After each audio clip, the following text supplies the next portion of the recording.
Generar certidumbre jurídica en las contrataciones con el Estado para la realización de obras y servicios públicos en competencia de forma transparente, honesta, limpia, que garantice el cumplimiento de los fines sociales de nuestro Estado, que es promover el bienestar general de los peruanos.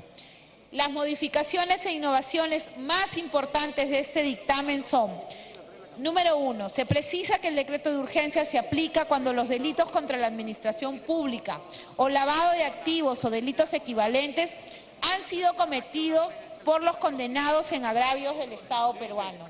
2, añade expresamente que el Ministerio de Justicia debe elaborar y publicar en su portal institucional la relación de sujetos comprendidos en la presente ley y actualizarla mensualmente bajo responsabilidad. Define, expresa y detalladamente lo que es un grupo económico en concordancia con la legislación vigente. 4, incorpora el procedimiento de notación preventiva en los registros públicos. 5, dispone que la notación preventiva sea temporal y que la suspensión de realizar transferencias al exterior se mantiene no solo hasta que se efectúe el pago de la reparación, sino también cuando sea emitida una sentencia absolutoria, consentida o ejecutoriada a favor de los sujetos alcanzados en la norma. 6, precisa que solo se podrán realizar transferencias al exterior siempre que sea para pago de deuda a acreedores que afecten el valor de las concesiones o activos en él. 7, en cambio no se cumplan las condiciones señaladas, se dispone que el Ministerio de Justicia inicie acciones legales para declarar la nulidad de las adquisiciones de bienes, derechos o valores de los involucrados y generar responsabilidad solidaria para los adquirientes. 8, dispone que la retención de los pagos por parte de las entidades del Estado se realizará sobre cada pago considerando conforme al contrato y sobre un monto equivalente al promedio del margen neto de ganancia de los últimos 5 años. En el caso de que no se den las condiciones para dicho cálculo, el monto a retener será el equivalente al total de las utilidades netas más tributos proyectados y establecidos en el procedimiento de selección y considerados para la suscripción del contrato respectivo. 9, se establece que el margen de retenciones se aplica a todo proyecto de inversión. 10, dispone que aquel que sustituya a la persona consorciada cuestionada debe cumplir los mismos requisitos para esta última en el marco de la convocatoria del proceso. 11, se dispone que el MINJUS requerirá al procurador público correspondiente la cifra estimada de reparación civil a favor del Estado. 12, finalmente se dispone la remisión de un informe anual sobre el impacto y aplicación de este DU al Congreso y la ampliación del plazo de vigencia del mismo de 1 a 3 años. Señor presidente, consideramos que con la aprobación de esta norma estaremos dando una señal clara de lucha contra la corrupción, de que en nuestro país el crimen debe pagar y que los recursos de los peruanos deben ser debidamente cautelados. Reafirmamos, señor presidente, nuestro compromiso de lucha frontal contra la corrupción, venga de donde venga y sea quien sea. Por lo tanto, solicito someter el presente dictamen a votación. Gracias, congresista. Iniciado el debate, tiene la palabra el congresista Miguel Torres.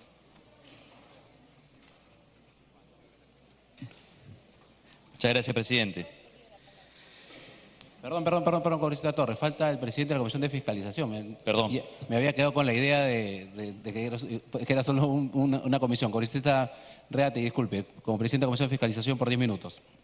Sí, muchas gracias, señor presidente. La Comisión de Fiscalización y Contraloría, que me honro en presidir, aprobó en su cuarta sesión ordinaria el dictamen recaído en el proyecto de ley 1410-2016, Congreso de la República, que propone la ley que modifica el decreto de urgencia 003-2017, que asegura la continuidad de los proyectos de inversión para la prestación de servicios públicos y cautela el pago de la reparación civil a favor del Estado en casos de corrupción. Mediante el citado proyecto de ley se busca dictar medidas oportunas y efectivas que eviten la paralización de la ejecución de diversas obras públicas, así como la ruptura de la cadena de pagos que ponen en riesgo el desarrollo económico y social del país, como consecuencia de actos de corrupción consumados por las empresas concesionarias y contratistas o de sus socios que hayan sido condenados por el Poder Judicial o que hayan admitido la comisión de delitos contra la administración pública tipificados en el ordenamiento penal. Si bien la Comisión de Fiscalización y Contraloría del Congreso de la República cumple la función de analizar iniciativas legislativas que le han sido derivadas desde el punto de vista de las acciones de control, cabe señalar que el presente proyecto de ley no reviste objeción alguna a este objetivo. Por el contrario, se encarga de reforzarlo en beneficio de entidades específicas como las Procuradurías del Estado, el Poder Ejecutivo y el Poder Legislativo. La presente iniciativa legislativa tiene una notoria mayor incidencia en los derechos fundamentales y atribuciones constitucionales de diversos poderes y entidades del Estado, razón que explica por qué la Comisión de Constitución y Reglamento fue designada como principal comisión dictaminadora. Siendo así, el dictamen de la Comisión de Fiscalización y Contraloría ha tomado en cuenta las conclusiones que, sobre el mismo proyecto de ley, se encuentran contenidos en el dictamen de la Comisión de Constitución y Reglamento de fecha 27 de junio de 2017, la que hemos hecho nuestro. Señor presidente, el nuevo texto garantiza el oportuno pago de las deudas y reparaciones a cargo de empresas corruptas y a su vez cautela el derecho de sus acreedores y la ciudadanía en general a recibir obras públicas saneadas al menor costo posible. Por ello, en los cambios propuestos al decreto de urgencia 03-2007, se garantiza el pago de las indemnizaciones de estas empresas corruptas, así como la realización de obras públicas en beneficio de todos los peruanos. No obstante, alcanzo al Pleno del Congreso una propuesta adicional para ser incluido en los artículos 1 y 6 del presente dictamen. Formulo esta propuesta en atención a la información adicional que expondré a continuación, lo cual solicito el uso del proyector, señor presidente, si usted lo toma bien. Se autoriza por la exposición. Esta es la cadena de pago Gasoducto del Sur peruano. La ruptura de cadena de pagos en el caso Gasoducto del Sur, el Estado peruano dispone de la licitación del proyecto Gasoducto del Sur en el 2014, el cual es ganado por el consorcio Gasoducto del Sur, integrado por Enegas e Inversiones en Infraestructura de Transportes por Ducto SAC, los cuales a su vez conforman una empresa con los mismos integrantes del consorcio y dichas empresas serán las concesionarias del proyecto. Sin embargo, ellos no ejecutan la construcción del mismo, no ponen ninguna piedra. Para ello se constituye el consorcio constructor que es CCDS, integrado por 2 empresas de Odebrecht, Masgraña y Montero, que se incorpora en el 2015. Pero ellas tampoco son especializadas en la construcción de la obra, entonces contratan a proveedores especializados en realizar gasoductos. Estas empresas fueron SISIM, sucursal del Perú, Elecnor Perú SAC y Conducto Perú SAC. Las que están en rojo son las empresas que sí saben de los gasoductos, de la construcción, y ellos son los que ejecutan la obra. ¿Dónde está el problema, señor presidente? Una vez estallado el escándalo Lava-Jato en Brasil, Estados Unidos y otros países en el 2016, el CCDS, solicita a sus proveedores en abril del mismo año la suspensión parcial de sus actividades, el cual se prolonga hasta noviembre del mismo año. En ese periodo donde se trama la leguleyada, la criollada, y en mayo CSS firma un fideicomiso a favor de Enegas y Graña y Montero, socias del gasoducto del sur peruano, dejando sin liquidez de caja CCDS, que es el vehículo constructor. En otras palabras, CCDS no cuenta con dinero suficiente para cubrir el pago a sus proveedores. Además de ello, en agosto firman una carta de acuerdo de cesión de derechos que se resume: si existe algún excedente luego del cobro de este fideicomiso, todo irá a manos de Enegas y Graña y Montero para no pagar jamás a sus demás proveedores ni a sus trabajadores. Presidente, seguimos en el mismo circo de la corrupción, donde los grandes empresarios, los de mayor poder económico, denominaban los del club, solo desean protegerse a sí mismos y favorecerse económicamente sin asumir ningún tipo de responsabilidad ante fallas en los contratos, los proveedores, acreedores y trabajadores. Por esta razón que propongo a los señores congresistas, consideren la incorporación a los artículos 1 y 6 del dictamen, los cuales quedarían redactados en los siguientes términos. Artículo 1, finalidad de la ley. Como podrán observar ustedes, señores congresistas, lo que está en negrita es lo que se requiere insertar. Que garantice y cautele la cadena de pagos a trabajadores, proveedores, contratistas y subcontratistas, para garantizar la cadena de pagos. Ese es en el artículo 1. Y en el artículo 6.1, el Ministerio de Justicia y Derechos Humanos realizará o celebrará los actos y contratos que sean necesarios para el establecimiento de un fideicomiso denominado fideicomiso de retención, administrado por el Banco de la Nación, en el que se recaudarán los fondos que se refiere al artículo 5 y aquellos que resulten de lo dispuesto en el párrafo numeral 6.2 siguiente, para cautelar el pago de la reparación civil a favor del Estado y evitar la ruptura en la cadena de pagos. El orden de prelación en el pago con cargo de dichos fondos es el siguiente. Y ahí se incorpora y se introduce este articulado. 3. Deudas a las personas jurídicas referidos en el artículo 2, procedente con contratistas de primer orden, subcontratistas de los contratistas de primer orden, proveedores y trabajadores, priorizando el último nivel de la cadena de pagos involucrados los fondos que son intangibles e inmarcables. Con esto garantizamos que los trabajadores de estas empresas que han construido, que están haciendo parte de la construcción del gasoducto del Tur, puedan ser pagados. Señor presidente, es necesario destacar que esta propuesta legislativa permitirá fortalecer la correcta administración pública y el buen gobierno, además de velar para que el ejercicio de la libertad de empresa no sea lesivo a la moral pública, generando certidumbre jurídica en los distintos operadores jurídicos e inversionistas que contratan con el Estado en las diversas modalidades de contratación para la construcción de obras, así como la prestación de servicios públicos. Muchas gracias, señor presidente. Gracias, congresista. Ahora sí, tengo la lista de oradores. Tiene el uso de la palabra la congresista Karina Beteta. Congresista Beteta, como autora del proyecto. Gracias, presidente. Sí, efectivamente se ha presentado el proyecto de ley 1410-2016-CR, por la cual ley que modifica el decreto de urgencia 003-2017, decreto de urgencia que asegura la continuidad de proyectos de inversión para la prestación de servicios públicos y cautela el pago de la reparación civil a favor del Estado peruano en caso de actos de corrupción. Efectivamente, señor presidente, colegas congresistas, proyecto por la cual se pide y se modifica el decreto de urgencia, el 003, con el fin de comprender a las empresas, ¿no?, al alcance de este decreto de urgencia, a través de este proyecto de ley, a las personas naturales y jurídicas que hubieran consorciado con empresas incursos en el delito de corrupción de funcionarios, como los casos más conocidos por todos, el caso de las empresas brasileñas. Al respecto, señor presidente, del proyecto original ha habido cambios, porque al parecer dicho proyecto de ley ha encrespado y ha hecho temblar a muchos poderes económicos de nuestro país.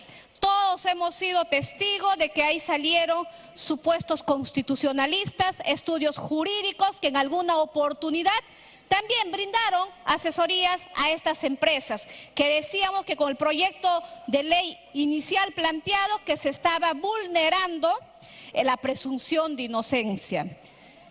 Eso fue los diversos argumentos de muchos constitucionalistas quienes defienden obviamente los actos de corrupción y para ellos hacían alusión a la presunción de inocencia. Pero como siempre hemos sido claros y firmes. Señor presidente, el Partido Fuerza Popular y especialmente nuestra bancada responsablemente hemos logrado un dictamen que ha emitido la Comisión de Constitución, por lo cual está comprometida a seguir luchando con todo lo que venga, los actos de corrupción, caiga de donde venga y con ello nosotros poder lograr esa sanción. Por ello, señor presidente, si bien es cierto, hubiera sido interesante aprobar tal conforme se ha planteado en este proyecto inicial. Sin embargo, en el debate en la comisión han habido muchos aportes de diversas instituciones, como también de los colegas congresistas. El objetivo cuando anunciaba el Ejecutivo era supuestamente que con este decreto de urgencia, el 003, se garantizaba la cadena de pagos.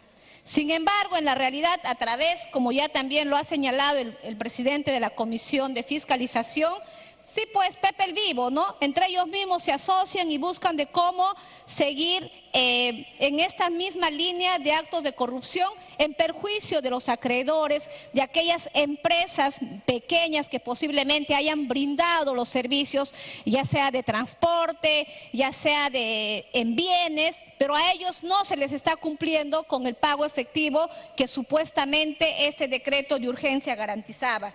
Por ello, presidente, creo es menester, ante la propuesta que ya nos trae la Comisión de Constitución, yo pediría, porque lo que tenemos que nosotros decirle a la población, si bien es cierto, como muchos sostienen, que la única empresa que ha señalado y ha aceptado que es una empresa corrupta es la empresa brasileña que son Odebrecht y las otras como tenemos a OAS, pero la que ha asegurado y ha dicho en varios de los idiomas que sí ellos habrían pagado coimas a funcionarios y algunos políticos, pero sin embargo las empresas consorciadas como Graña y Montero, JJ Camet y podemos seguir mencionando otras empresas, ellos prefieren mantenerse al margen y no asumir su responsabilidad de decir que también ellos fueron parte de esta componenda para los pagos de las coimas. Pero como aducen a la presunción de inocencia y como ellos no habrían reconocido, entonces dicen que no pueden ser considerados con los alcances del decreto de urgencia 003. Entonces, señor presidente, para garantizar y así no haya mayor objeción a un debido proceso y sobre todo a la presunción de inocencia, presento un texto adicional que podría ser recogido por la comisión que ambos han sustentado, ambos presidentes. En caso de que las empresas consorciadas que han asumido voluntariamente haber incurrido en delitos por corrupción de funcionarios y posteriormente son declarados por los delitos investigados, pagarían el doble de la reparación civil. Con ello, señor presidente, estaríamos garantizando que el Estado peruano no se vea perjudicado, porque actualmente, ¿qué es lo que dicen las empresas que no han asumido haber sido las empresas consorciadas con las brasileñas, que no han asumido su responsabilidad, que también ellos habrían tenido conocimiento y habrían pagado coimas a funcionarios? Dicen, como nosotros no nos hemos declarado como culpables, entonces nosotros seguimos trabajando. Pero dentro de la investigación posterior se logre reconocer que sí, ellos tenían conocimiento de los actos de corrupción, entonces al no haber aceptado inicialmente, cuando ya se logra una sentencia, señor presidente, lo que corresponde es por haber mentido al país, por quererse Pepe el Vivo, ellos deberían de pagar una reparación civil el doble de lo que el Poder Judicial en ese momento pueda señalar, porque con ello estaríamos legislando. Continúe. A favor de todos los peruanos. Esa es la propuesta que puedo alcanzar a este dictamen, señor presidente. Con ello sí vamos a garantizar que las empresas consorciadas que no han reconocido su culpabilidad en este momento y aduciendo a una presunción de inocencia no se puede actuar en estos momentos, por ello tendría que haber una sanción posterior cuando logramos que sean declarados responsables de los actos de corrupción. Gracias, señor presidente. Gracias, colegas congresistas. Gracias. Tiene la palabra el congresista Torres. Gracias, presidente. Presidente, es bueno hacer un poquito de memoria porque el día de hoy estamos debatiendo una modificación del decreto de urgencia 003. Recordarán que como consecuencia de todo este escándalo de corrupción, el Poder Ejecutivo emitió un decreto de urgencia señalando que a través de él se iba a asegurar al Estado el pago de la reparación civil. creo que todos recibimos con agrado una iniciativa de parte del Ejecutivo en ese sentido. Sin embargo, en la Comisión de Constitución convocamos en más de una oportunidad al primer ministro y a la ministra de Justicia. Incluso vino también el ministro de Economía. Y claro, nos empezaron a contar cómo habían estructurado este decreto de urgencia y empezaron a aparecer dos inquietudes, presidente. La primera era una suspicacia y era, oye, ¿no será que han emitido el decreto de urgencia para evitar que se interpongan medidas cautelares desde el Poder Judicial? Para ser sincero, presidente, hasta el día de hoy esa inquietud no termina de ser resuelta al 100%. Pero se generó otra inquietud que creo que sí estamos atendiendo el día de hoy. Y es que le preguntamos al Premier, a la ministra de Justicia y al ministro de Economía, oye, nos queda claro, acá Odebrecht no puede estar recibiendo utilidades por las operaciones que ha llevado a cabo, que evidentemente son producto de la corrupción. Pero, ¿qué pasa, presidente? Le preguntábamos, con los consorciados, con las empresas socias, con esas que de alguna manera están pasando desapercibidas. Claro, todos se han ido contra Odebrecht, y enhorabuena, presidente, ¿eh? Así tiene que ser. Sin embargo, la pregunta natural era, ¿y qué pasa con las empresas que han ido de manera conjunta con ellos? Inmediatamente escuchamos a una ministra decir, no, lo que pasa es que hay presunción de la inocencia. No podemos meter a todos en el mismo saco. Y dejaron por un momento las carteras ministeriales para pasar a ser defensores de estas grandes empresas. Nos quedó claro, en esos momentos dejamos de ver a una ministra de Justicia para ver a una abogada que estaba cumpliendo su rol de defensa de grandes empresas constructoras. Es por eso, presidente, que no obstante que le recomendamos al Ejecutivo en más de una oportunidad que ajustara el decreto de urgencia para que también involucrara a ellos, pasó el tiempo y el Ejecutivo no hizo nada. Y como el Ejecutivo no hizo nada, este Parlamento no se va a poner de costado. No va a dejar simplemente que las cosas pasen y que estas grandes empresas logren evitar las consecuencias que naturalmente corresponden. A la inquietud de la exministra o abogada de las grandes empresas que se estaría afectando la presunción de inocencia, solamente precisamos lo siguiente.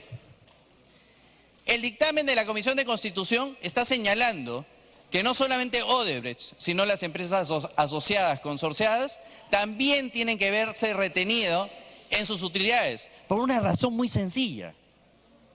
Esas utilidades son utilidades producto de la corrupción, no solo la parte que le corresponde a Odebrecht.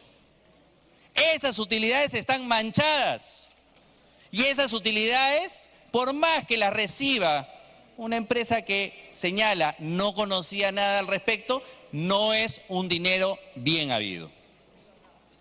Así de sencillo. Ese es el tema, presidente. Sin embargo, presidente, hay que hacer algunas precisiones porque desde que salió el dictamen de la Comisión de Constitución hasta el día de hoy que venimos a discutirlo, ha pasado varias semanas. Y hay algunos temas técnicos que a través de un texto sustitutorio entendemos la presidenta de la Comisión de Constitución alcanzaría a todos los congresistas para poder perfeccionar este proyecto. Por ejemplo, introducir el término activos en los artículos 1, 4, 4A, para que quede claro que también son susceptibles de ser transferidos a las concesiones. En el numeral 4.4 del artículo 4 se propone añadir que una vez efectuada la adquisición de bienes, siguiendo los procedimientos ante el MINJUS, los bienes, activos, derechos, acciones, participaciones u otros valores representativos de derechos en materia de transferencia no podrán ser afectados como consecuencia de las acciones u omisiones de los sujetos comprendidos en el artículo 2. Ello, evidentemente, presidente, para dar una señal clara a los inversionistas ajenos a los sujetos comprendidos en el artículo 2, que con plena confianza y seguridad pueden adquirir dichos bienes, lo cual redunda en el aseguramiento del pago de la reparación civil en favor del Estado. Considerando también, presidente, que en aplicación del decreto de urgencia solo se ha identificado a la fecha un proyecto en específico donde se ha cometido delitos de corrupción, se plantean algunas modificaciones a fin de cubrir la reparación civil. Modificar el numeral 5.1 del artículo 5, precisando que el margen de retención se aplica en función a la participación del sujeto condenado que ha reconocido la comisión del delito o al vinculado, y que lo que se retendrá es el monto estimado equivalente al promedio del margen de utilidad neta después de impuestos, o en su defecto, el promedio del margen de utilidad neta después de impuestos proyectada para la suscripción del contrato respectivo. Este margen permite, presidente, identificar qué porcentaje de cada pago van a convertirse efectivamente en utilidad y permite que el proyecto tenga suficientes ingresos para seguir cubriendo sus diversos costos. Además, para el caso que se tenga identificado el proyecto, los proyectos sobre los cuales específicamente se ha cometido el delito, se propone modificar para ello el numeral 5.2 del artículo 5 para señalar que el margen de retención antes señalado se aplica en la totalidad de dichos proyectos. También se propone agregar un numeral al artículo 5 para establecer que las medidas cautelares previas dictadas en virtud de la facultad de recaudación de la SUNAT se aplica luego de efectuadas las retenciones de pagos por entidades del Estado. También se propone introducir una segunda disposición complementaria final que señale que durante la vigencia de la presente ley las medidas cautelares previas de embargo en forma de retención a terceros y de fondo de cuentas corrientes del deudor tributario dictadas al amparo del Código Tributario serán aplicables en tanto el deudor tributario no cuente con otro medio para garantizar. Modificar también el artículo 6 para resaltar que los fondos recaudados en el fideicomiso tienen como principal destino la reparación civil en favor del Estado y el exceso de lo retenido se destina al pago de deudas tributarias exigibles si lo hubieran. Finalmente se propone añadir al final del numeral 6.2 del artículo 6 bajo responsabilidad para reforzar la obligatoriedad del cumplimiento de esta disposición. No quiero terminar estas palabras, presidente, sin reconocer la valentía y la responsabilidad de la congresista Beteta. He escuchado, presidente, a muchísimos congresistas de este Parlamento levantar la voz y pedir que se tomen medidas para cautelar los derechos del Estado, para que en efecto se logre cautelar la cadena de pagos. Pero esos discursos muchas veces se quedan en palabras. Sin embargo, el día de hoy sí tenemos una congresista valiente que dijo, ¿saben qué? Además de los discursos bonitos en donde decimos que ¿por qué nos están tocando a estas grandes empresas? Damos un paso adelante y decidimos hacerlo. Y decidimos hacerlo porque es lo que esperan los peruanos de nosotros. Que tomemos decisiones, que los grandes intereses empresariales no intercedan, no vayan en contra de cómo es que debemos actuar. En ese sentido, presidente, solicito que los demás parlamentarios, sobre todo aquellos que están comprometidos con la lucha contra la corrupción, se adhieran a este proyecto y podamos sacarlo por unanimidad como debería corresponder. Gracias, presidente. Gracias, congresista. Tiene la palabra el congresista Lescano primero. Congresista Lescano, de esta congresista Villanueva. Señor presidente, en primer lugar va a hacer uso de la palabra el congresista Villanueva y después quien habla. ¿Cómo no? Está bien. Congresista Villanueva, voy a alterar el orden de la lista. Congresista Villanueva.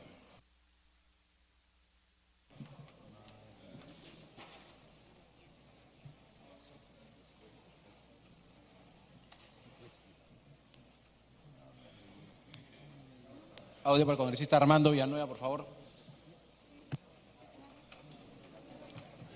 Gracias, señor presidente. El decreto de urgencia cuyas modificaciones discutimos esta mañana a través del proyecto presentado por la Comisión de Constitución refiere la necesidad de modificar el decreto de urgencia 003, que planteaba fundamentalmente la necesidad de la urgencia de que proyectos, de garantizar la continuidad de proyectos de inversión para la prestación de servicios públicos y sobre todo cautelar el pago de la reparación civil a favor del Estado en casos de corrupción. Se ha explicitado los detalles que se han modificado, así como las garantías correspondientes para la cadena de pagos, que hoy día se los he explicado con las distintas participaciones. La bancada de Acción Popular